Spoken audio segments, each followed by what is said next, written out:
The St. Paul's Parish Council has decided to reopen for public worship. They had a committee look at all the recommendations of the Chief Medical Health Officer, the diocese, and best practices in other faith communities. A plan has been devised for those who wish to attend in-person worship again. The 10 a.m. service will still be live streamed for those who prefer to worship at home at this time, and that's okay. There will be in-person services at 8 a.m. and 10 a.m., each accommodating 50 people in the building. The safety of all involved has guided the process, and we want to share with you what it will look like for those who return to worship in the building again. Here's Amanda to explain what needs to be done before you arrive. It is a requirement that a name and contact information be kept of all who attend.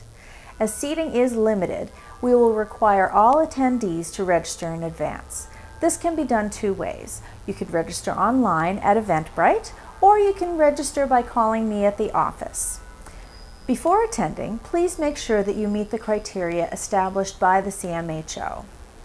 No one may attend if they have traveled outside of the Atlantic bubble in the last 14 days.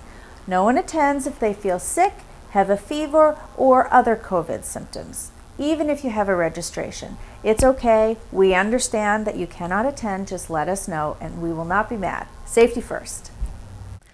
The rules from the Chief Medical Health Officer says only 50 people indoors with social distancing and sanitizing measures in place. So, you've made your reservation and are ready to come to church on Sunday morning.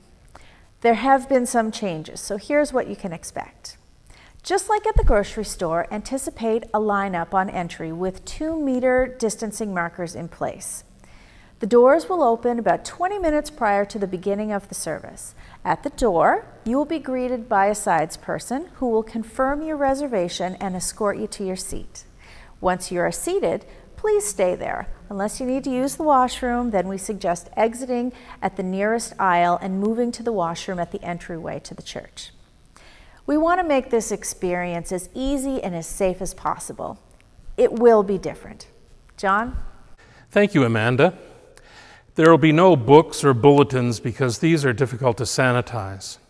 The service will be projected on the screens.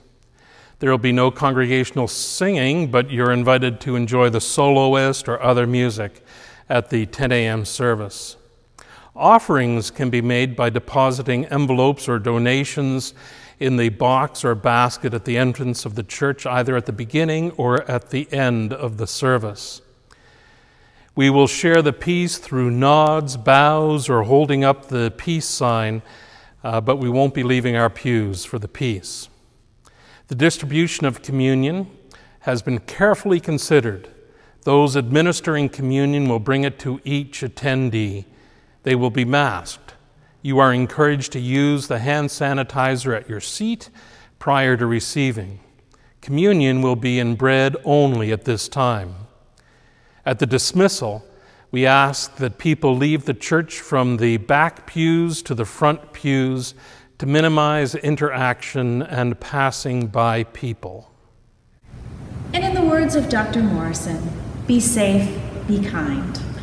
This is new for everyone, and with all new adventures, we may need to alter these plans at any time. Our operational plan is available on our website, or we can email it to you. Be safe, be kind.